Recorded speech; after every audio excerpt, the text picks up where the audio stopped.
Arrancamos. Anthony from the neighborhood en Latino Mixx. Dale play a tu bocina.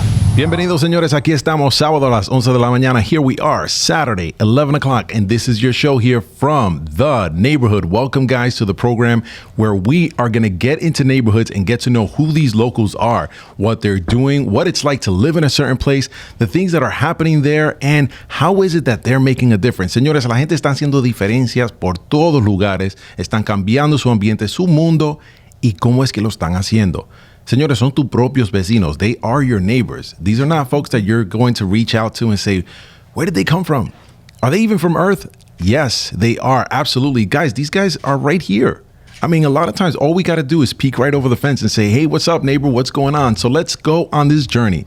Debunk the headlines. Let's break across what the stories have to say on the news and anywhere else that doesn't give us the true picture of what our neighborhoods are like. And as we go into this topic, I want you guys to connect with me and let me know what's happening in your neighborhood. It's at From the Neighborhood on any social platform or the website fromtheneighborhood.com. Ya ustedes saben cómo comunicarse conmigo. Esas tres palabras, From the Neighborhood, se conectan a mí. Y obviamente en nuestra estación aquí, Latino Mixx, we've got an entire team, and I'd love for you to be part of the show. How do you do that? Very easy, guys. From the Neighborhood on any one of the social platforms, you reach out and you say, hey, man, I've got a story.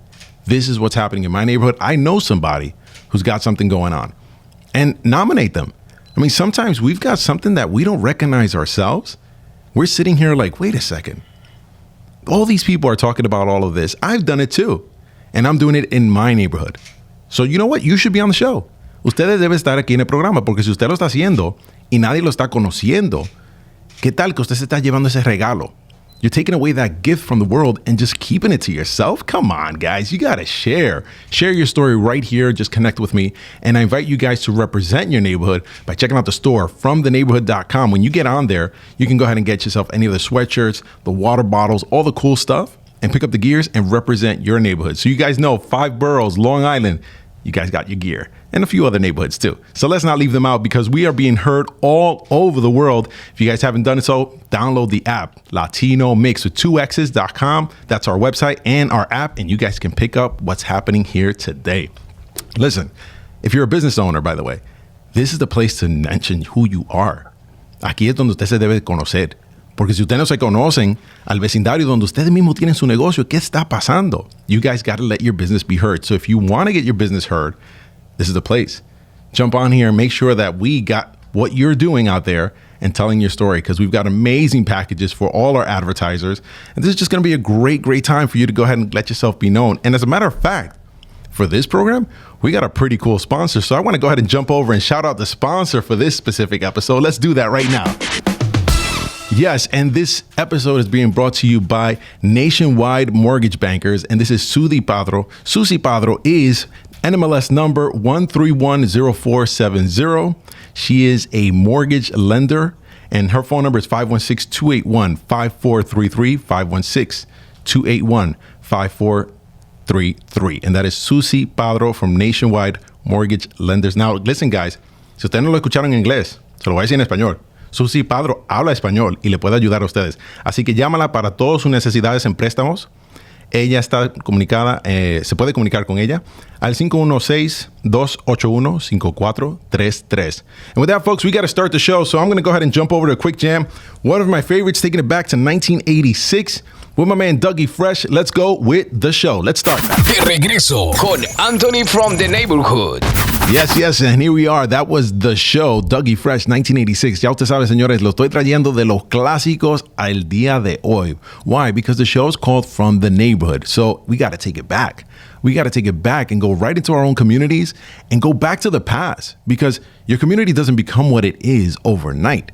La comunidad que nosotros tengamos hoy día se formalizaron hace muchos años atrás. Puede ser 1, 2, 3, 4, 5, quién sabe. Generaciones que fueron antes de ti, que formaron lo que tú tienes ahora de comunidad. Y tú eres parte de eso. You are part of that. So it could have been 4, 5, 6, 7, who knows how many generations.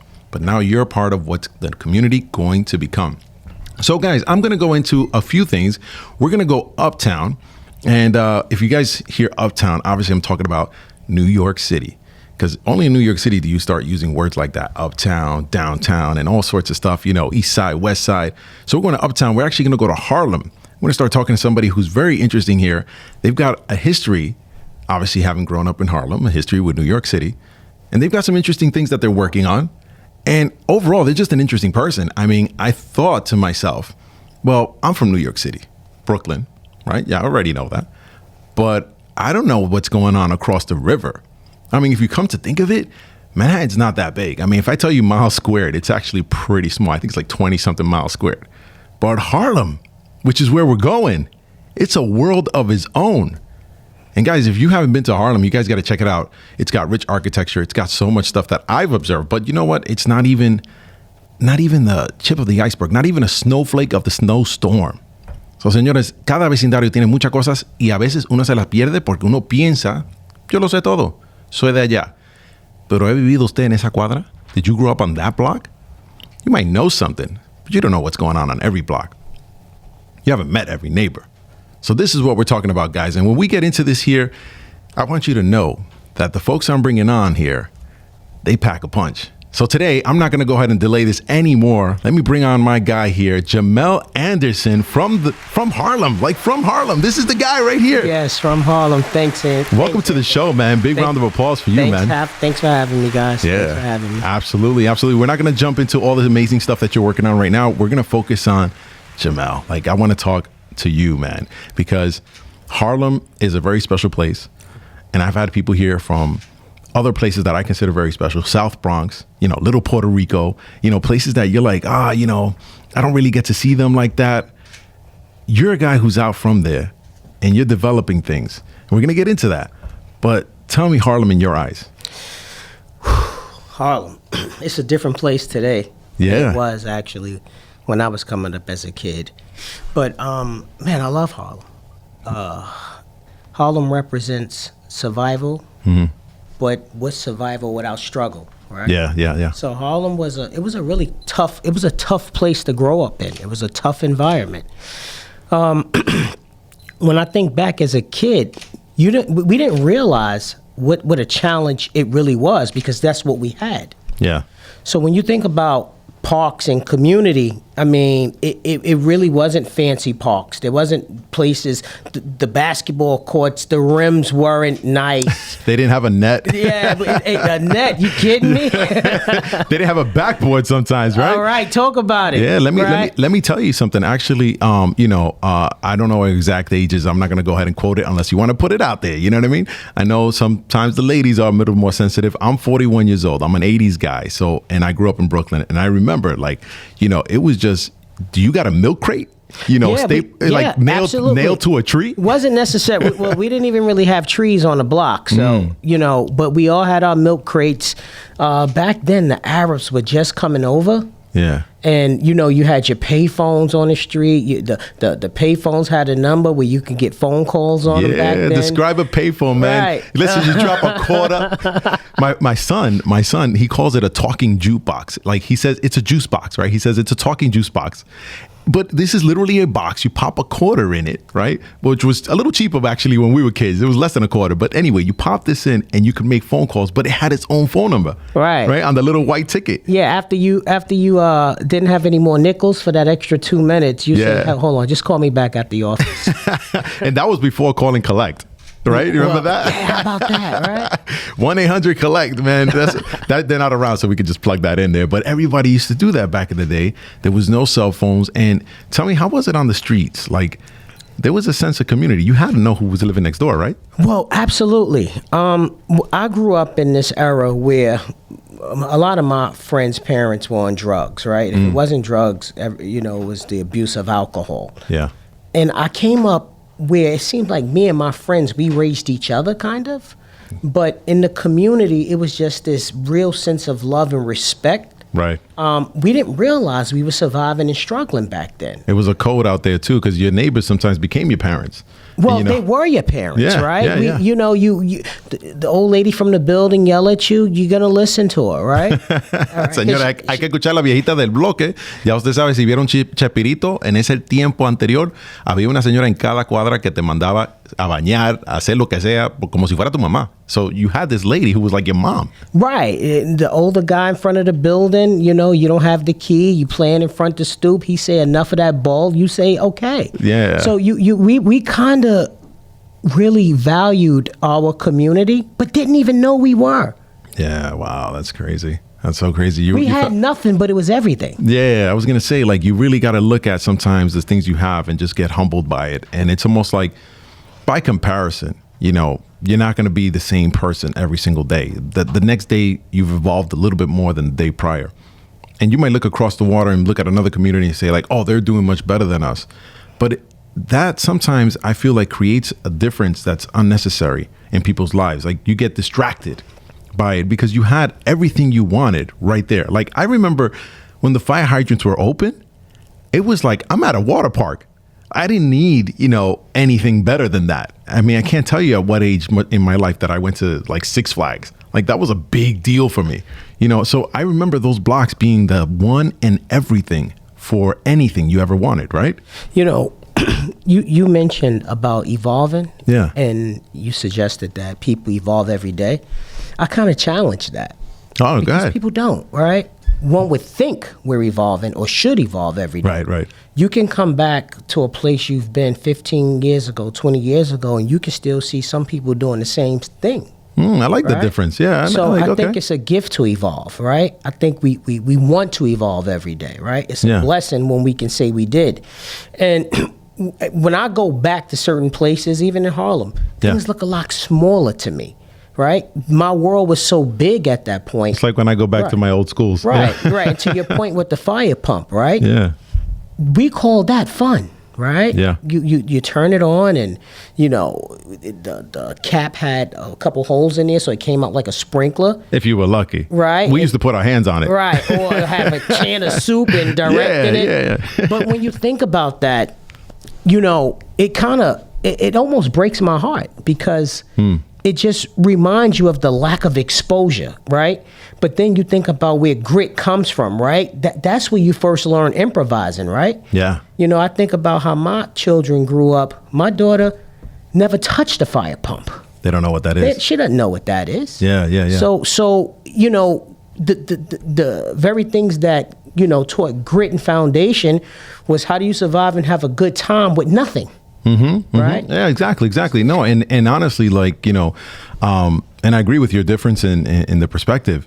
When you look at the way you lived, you almost say, you know what, I want to provide better for my child, even if you can't, because you almost start putting yourself in a situation like, wait a second, you know, we could have got hurt. We could have stepped on who knows what. I mean, I remember when I was a kid, what was on the streets. Oh, forget about it. Our play street was full of crack bottles and syringes. Exactly. But we had, we just understood to work around that. Yeah. Right? It was a grit. We were just well prepared for the whatever. Let me ask you something. Do you think that attributed to where you are and what you're doing today?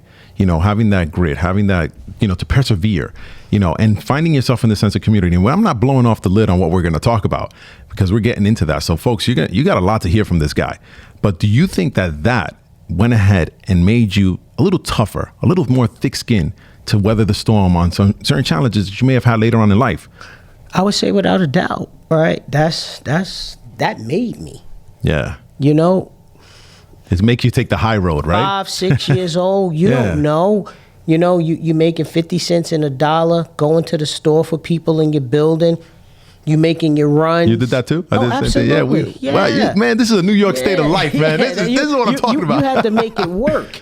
And like I was saying earlier, it's interesting when you don't know you're struggling. So you're just doing what you got to do to get ahead, not realizing just trying to have the basic needs and desires, you think you getting ahead, right? Right. Like to get to Six Flags, that was a thing. That was a big deal, man. I was like 19 years old when I first went. I mean, come on, I don't remember how old I was, right? But nonetheless, yes, Harlem and growing up the way that I had to grow up, it did make me who I am today. So proud of it. Yeah, and I appreciate it. You know what? And at the end of the day, I think that when you go yourself into this kind of environment, right, you put yourself there, you know, uno no tiene a veces las opciones de cómo manejar su vida cuando está encontrado en estas situaciones. But when you're there and you're born there, you know, these are your circumstances.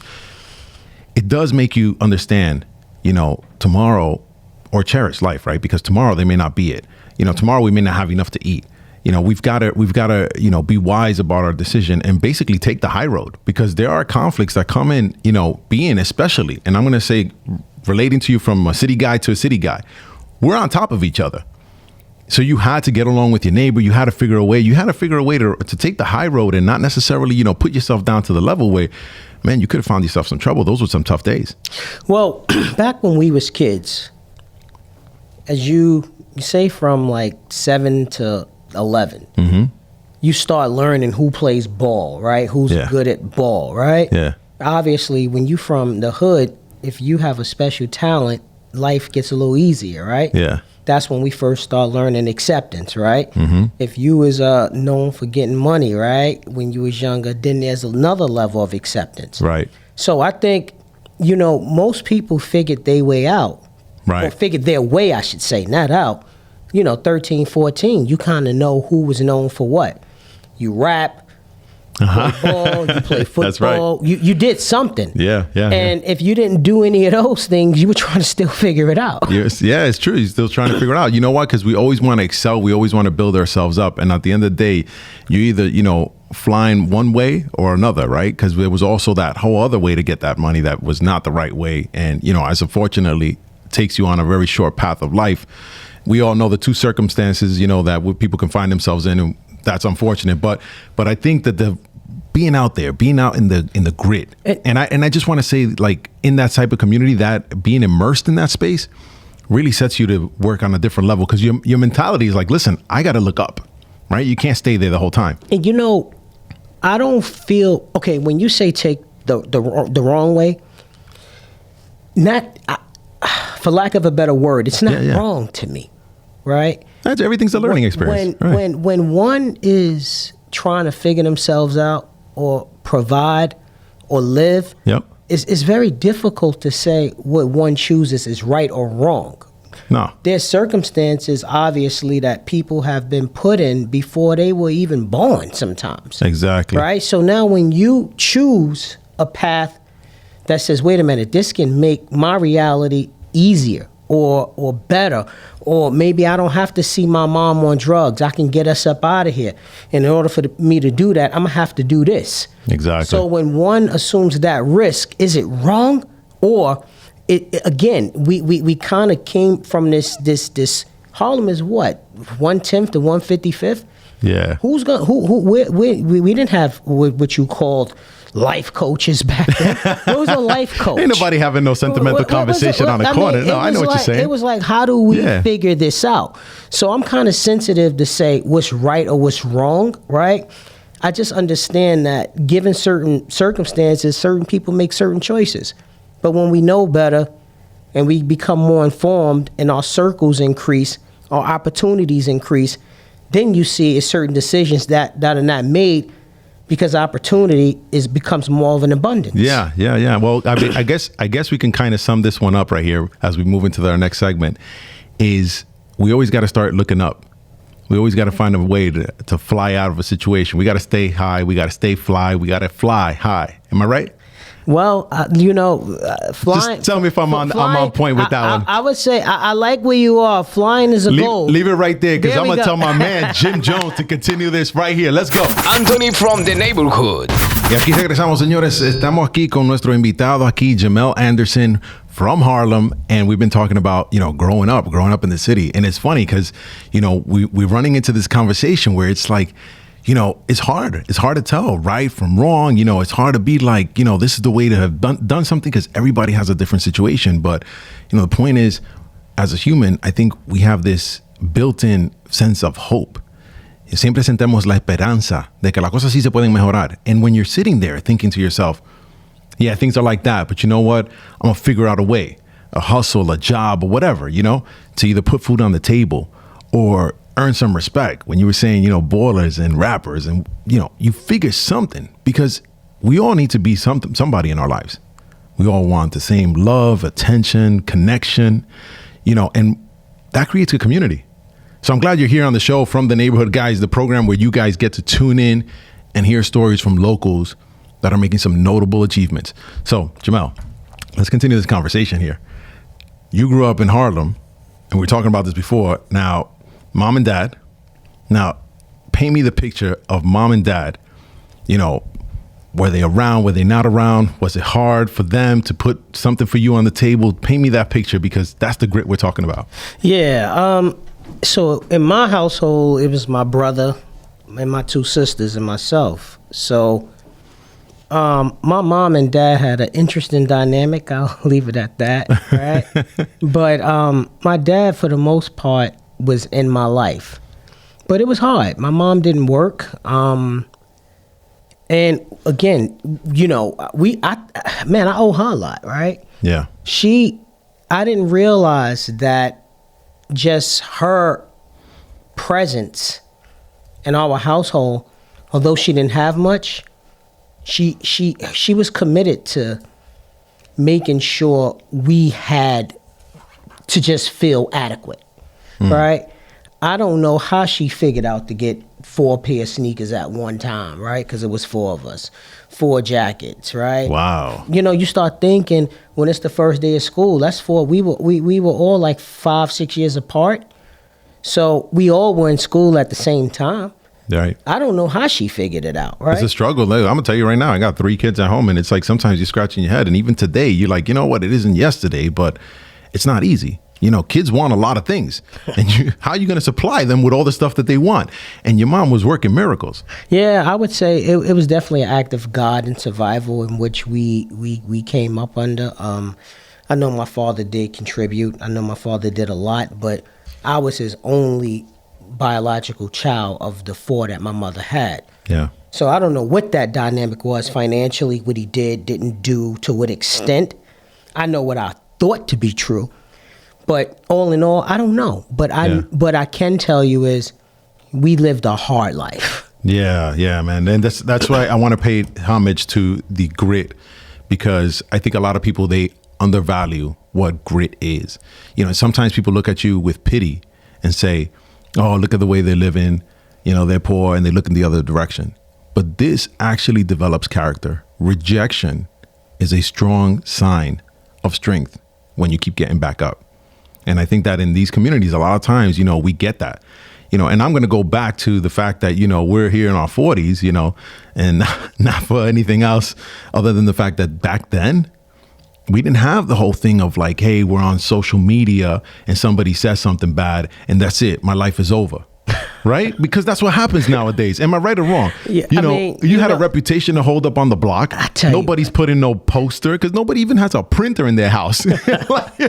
These kids are growing up really different. Yeah. Talk to me about that, because you got insight, and what we're going to lead to has to do with kids and their attentions these days. And what do you give to kids today so they can see that, you know what? We made it. The world's not going to end tomorrow, right? Well, again, we only know what we know, right? When we were coming up, survival meant something different than what it is for your and my children to survive, right? Exactly. Who would we have been? Your daughter had never seen a fire hydrant. Right. Who would we have been, or had to play with one at least? Who would we have been in the area of social media, right? Okay, so I look at it like this generation is doing the best with what they have.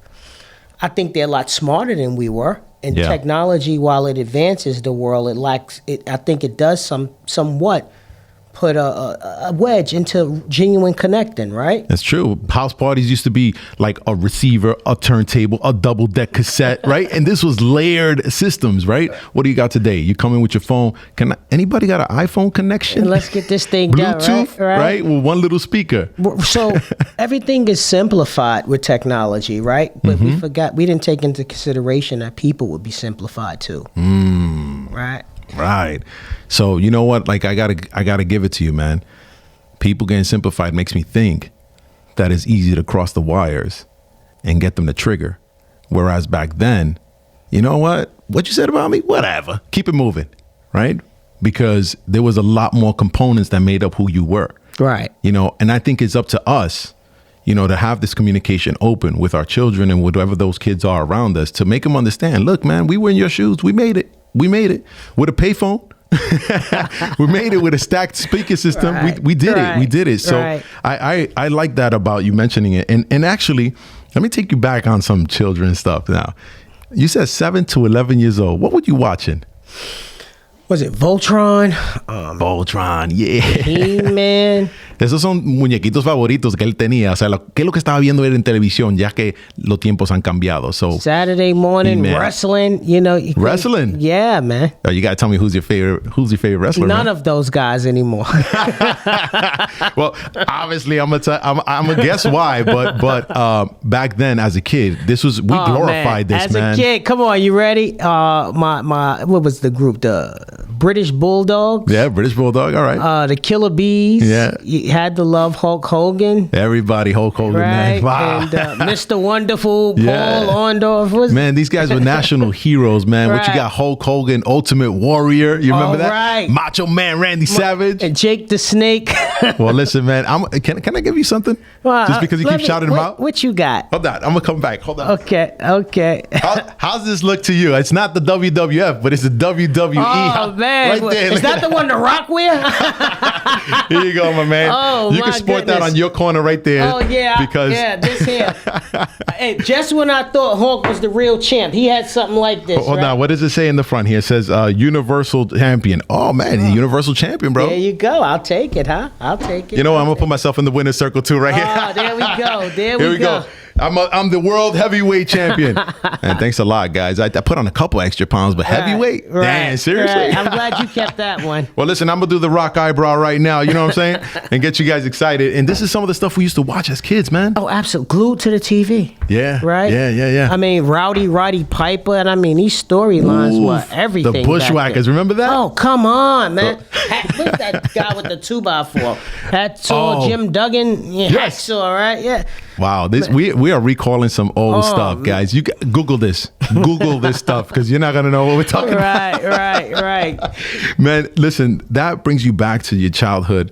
You know, you mentioned your mom putting food on the table. Right. You know, the struggle of that. You mentioned neighbors in your community, las personas de tu comunidad que estaban en esos tiempos vigilando sobre ustedes, todo lo que han pasado sus padres y lo que nosotros hemos gozado de muñequitos así cuando pequeños. This WWE, WWF back then, right?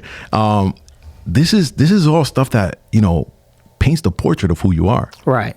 Like if you look at any painting, it's not one color. And even if they tell you, oh, well, that was done black and white on pencils, they're different shades of that. And I think every one of those composes the actual picture. And you're a made man right now. You're a made man. And I honestly think that you deserve a reintroduction to this program. So with that, I'm going to go with your favorite artist, my man. And he's going to do a public service announcement. So Jay-Z, take it away. De regreso con Anthony from the Neighborhood. That's right, and we came back with that reintroduction. Aquí regresamos reintroduciendo nuestro invitado aquí, Jamel Anderson. That's your reintroduction, man, because we are on another chapter now. All that foundational stuff we just laid out, as important as it is, what you're doing now is changing a whole nother, it's putting out a whole nother dimension of who Mr. Anderson, not from the Matrix, not the Matrix. This is the real one. Mr. Anderson himself, what he's building right now. So let's talk about how you're bringing people together. But I want to know, how did you bring people together to then bring people together? What I'm saying is staffing up. Right. Taking concept to product, to service, right? Señores, cuando uno tiene una idea, un producto y lo quiere poner al mundo, es difícil. Él no va a contar esta historia. Let's tune in. Yeah, I mean, I appreciate that question. And like everything else, it goes back to the beginning. I would say as a young man, I mean, I've always had leadership. Right. Getting buy-in was something that was just a God-given gift. Who knew what leadership was back then, right? Leaders was just the one who wasn't scared, right? Yeah. So exactly. I had a lot of heart. I took a lot of risk. And getting buy-in from my peers was something that just wasn't difficult for me. And when you say your peers, you're talking about folks right there in your neighborhood, your family, friends? People who I grew up with, period, right? Okay, yeah. And then what I learned in school was there's influence. You have some people who have influence. Right. You have some people who don't. When I was coming up, to be smart was weird, right? Yeah, you were like the nerd, right? That was that kind of thing. Right, yeah, I remember that. right. It's a negative connotation. I remember. Right, so I wasn't exactly a nerd. But it was just something different in terms of I just understood how you bring people together. I was just always good at that. It's just a gift. Yeah. So when you were in school, you were you, I don't know, leading some sort of club, leading a team? Total opposite. What were you doing? How were you bringing people together? Through chaos. What you get? House party? Well, just again, finding my way back then. I'm not proud of a lot of the things that I've done. Okay. And so leadership, I say in this world we can be a bridge or a wedge. My earlier part, I chose to be a wedge, right? Yeah. Now, as I learned more, I chose to use my gifts to bring good together, right? Right. When you can use your influence to get people to do things, that's not going to necessarily have the best outcomes for them, right? That's right. Yeah. But a lot was for my selfish interests, right? So, but that came out of survival. Right. So it was those same skills that I've learned as a young kid that just transferred. That's it. So when you were talking to somebody, for example, bringing them into something that wasn't so good when you were younger, right? Right. Those skills were still applicable. Yes. But for the polar opposite, and bringing them to something good. Absolutely. So how would you say, your perspective changed? Was it something, a life event? Character. Character, integrity. Not knowing what integrity necessarily meant when I was younger, didn't even know the word existed, right? Yeah. Listen, and we had, by the way, dictionaries that were actual books. Right. So, a lot of us didn't make it past, the ABC. Right. So, and I think for me, my big moment or my aha moment was in 2004. That's when my dad passed away. Again, best friend. Right. Man was full of wisdom, and a lot was put into me. So I'm not one that has the excuse of not knowing. Right. So it was about when was the investment poured into me? When was it going to apply? And I think I just reached a point in life when you lose one of the best things in the world that you have, it kind of makes you appreciate them or whatever that was. And I began to live out the teaching. Wow, that's kind of like the saying that they say that something about the teacher will appear when the student is ready. I think there's a saying like that. And it's interesting because you said that your father passed away, but he was giving you these lessons all throughout your life, the entire time. Señores, los padres tienen impacto que ustedes no se imaginan. Le estaba dando lecciones en toda su vida. Y no le ocurrió hasta que el papá murió. Now your father passes away. This thing, does it just like immediately light up, or things happen in life? Well, that was the big thing, right? Yeah. So my dad was married when he had me. So in the time in where he passed, he stayed. Me and my dad, he put a lot on the line to maintain a relationship with me. Yeah. So I grew up slightly feeling inadequate because here it is. This is my pops. Right. But he has another family. So that created a lot of trauma for me as a young man. Why is he leaving you, kind of a thing, right? Not understanding, but so not necessarily leaving, but he don't live with me. Right. I don't know what that means, right? So with that said, I was rejecting a lot of his teaching because the person I loved the most was truly hurting me the most, right? Yeah. But he never lied to me. So as I became older, I kind of understood it clearer. Integrity. Right. And then I was able to not reject so much of what he was pouring into me. And we kind of got back on the same page. And before you know it, I lost him. Wow. So then that made me I never wanted to take an opportunity for granted, because I lost a lot of time because of pain of not being connected to him. Give yourself a minute. And let's give your father a round of applause for being that person in your life. Because I could sense it in your voice. You're putting it out there. Yeah. And I don't want the people to miss out on the fact that, we're talking about a great man who's in your history book. Right. And you're becoming a great man and putting people together for good, and that's hard. So talk to me about, not only just rejecting something and pushing it away, because I always tell you something, if you resist something, it does exist. You can't resist it if it didn't exist, right? So even if you accept or resist it, that's acknowledging it is existence. Sorry. It's acknowledging the existence of something. So in this case, when you're coming up with this idea, by the way, which is bringing people together. Right. We haven't let it out the bag yet. Okay. But when you're bringing this idea forward and you're talking about putting people together, you had your phase of rejection, which now you've overcome. And you said, you know what, I want to bring this out. And this is bringing community. These are strangers. These aren't necessarily, mom and dad. But talk to me about getting rejected when you're starting your own business and you have a concept and people are not accepting it.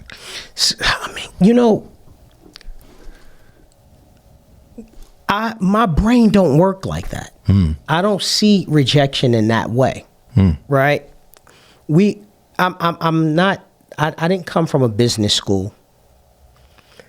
I never knew what the ground principles or rule of thumb was to start no business. Right.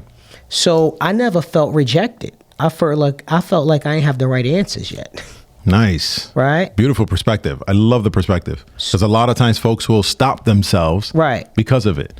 So again, it was, you figure this thing out. So I remember earlier on, I was invited out to USF. Excuse me, before USF. This was back 2012-ish, 2013-ish. Okay. Maybe a little later. I'm going to talk to VCs. I didn't know what pitching was. I didn't understand. It's hard. It's hard. You look at YouTube or Shark Tank and you go, okay. I didn't understand what valuations. And that's hopefully Shark Tank was out and you had the channel on your TV. But it wasn't, right? Right, yeah. For me at least. Yeah. And the preparation for that world, I didn't understand it. Wow. I didn't understand what venture capital meant. I didn't understand what the difference between private equity, venture capital, angel investors. I didn't understand what a pre-seed round was, what friends and family was, what an A round was. No. I didn't know this. And let me tell you something. Some of the stuff you're saying right now, people are not going to understand what you're saying. So estamos hablando de creando el capital para tú crear tu negocio. It's hard. It's really hard. And now when you're talking about assembling a team, you have a very nice team with you and your organization that you've built.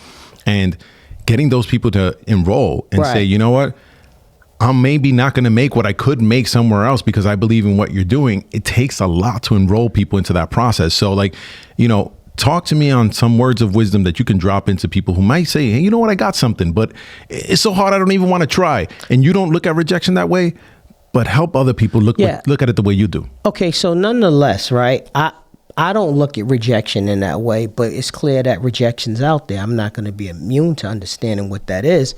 What I would say, you have to be your authentic, true self, right? Authentic, true you. Right. Everybody else is taken, so settle with being you. Good wise words, man. Oh, that's from Les Brown. I can't steal that. But in all actuality, what I would say is, when you have this conviction, you know because you know. And when you trying to get buy-in from people, it's okay, here's the vision. Here's the big picture. Here's how we get there. Here's the role you play in that. And this is how this can change both of our futures. And here's the timeline I say this is going to take us, right? I love it. And within that, what I would say is, it sounds old and cliche. Be honest. Be honest, yeah. Just be honest. We always think we have to come with good news. you'd be surprised at how much people respect the news. Let's do it. I love that. And you know what, guys? What we get out of this is that it might be hard. It is. It's so hard. It's so difficult out there, but it's not impossible. And with that, I'm going to go to a quick break with my man, Big Pun. It's so hard. De regreso con Anthony from the neighborhood. That's right. That's right. It is so hard. And when you're developing a business, it's extremely hard to get people enrolled. But, you know, my man Jamel here just gave us a little bit of a secret. And I want to go ahead and finally let out what it is that he's been working on and what's basically, in my opinion, a great opportunity for people to connect on another level. So why don't you go ahead and say the name of what you've been working on and then describe it for the people. Yeah, thanks for that. So our platform is called FanMaya. Think of a fan admiring a favorite celebrity. It's fanmaya.com. All right. So that's F-A-N. And if you say admire, it's going to be F-A-N-M-I-R-E. Oh, man, who's better than you? Well, I can spell. So fanmire.com. Explain, what does it do? So FanMaya, when you think about what social media is today, we like to be looked at a little bit differently. We're fan engagement. So we talked a lot earlier about the WWF. And today, you know, you may just be a diehard fan of, you know, Christina Aguilera. Right. It could be Nicki Minaj. It can be Pitbull. Right. It could be... Could be anybody. You're talking about athletes. You're talking about people who, whoever, you know, who maybe are just really good at board games. I mean, video game players. Absolutely. Everybody's got a fan. And I'm glad you said that, because when we were coming up, we thought of stars as celebrities. Today, anybody with influence on social media is an influencer. It's like the guy on the block, the one that could dunk or the one that could rap a little bit. He was the guy on the block, right? He was the one you looked up to. So we like people for various reasons. And when I say influencer, it could be your favorite chef. There you go. It could be a ball player. Yeah. So I said, wait a minute. We are connected by the things we love. And I wanted to create a place where people can celebrate that connection. So on FanMaya, you can pay $5 and stay connected to your favorite influencer. And that community is a two-way directional relationship or connection. On most platforms, the influencer puts out content and you can comment to it. Right. On FanMaya, you can actually upload your content in your favorite influencer's entourage. Wow. And the community shares in that content. And that's where the connection lives. I love it. And the influencer puts exclusive content out in that community. But guess what? Maybe you don't want to follow an influencer. You can come on to fanmaya.com, subscribe to an account, and you can just check out the content that we put up by general interest points. There we go. There we go. My man from Harlem here is the one who's setting up fanmire.com. This guy has been setting this thing up and it's growing. So I got to say that I'm feeling really lucky to come in here at a point where I feel like I can still reach you, right? Because otherwise I got to sign up for your FanMaya. Listen, I'm going to clear this off right here, this WWF thing or, you know, our championship belt. I'm going to clear it off because I've got a little question here. Okay. That's not a question I prepared. It's a question that comes randomly out of my box here. And this question is to get to know you a little bit better. Okay. So don't blame me if it's a question we're not ready for because I'm not ready for it. All right, let's see. All right, here it goes. So, Thank you. And that is the cue for this crystal box here. And I'm going to pull out this question. And this question for you is, oh my God. Well, you know what? We all dress up like different people, right? And we all have, and as a CEO, founder, you sometimes have to wear different hats. So the question is actually pretty cool for someone as an entrepreneur like yourself to answer. What's your favorite Halloween costume? Wow. You got to wear so many hats, man. I mean, okay. It's a random question. I got to be safe. I would like to just be some kind of a football player, I guess. Is that right? That's what I like. You got football players on FanMire? Yes, we do. Eventually. We got some college kids. Nice. Well, you know what? People are looking up to their sports players. That's a category right there. So you want to be a football player? What position? Running back. Running back. All right. Running back. There we go. We got our running back in the house. Hopefully you score a touchdown with this here. This is going to be an amazing project. I think that you have a lot of opportunities here in this space because there's a lot of folks like even yourself, you know, who are local. They've got great stories and they're heroes in their community. And I think that they deserve their fan base. They deserve to be known and to be connected to somebody. And it'll be an amazing experience for somebody to feel like, one, they're admired, but two, the fan also has somebody to look up to. I love how you get it. Yeah, well, Thank you. I'm happy that we were able to connect on this story. Any messages that we can give to folks who are out there, maybe a fan of somebody right now, and they might see like this is completely unattainable for me, but as yourself, you're upcoming. You found the path for yourself. Right. What's a way they can find a path for themselves?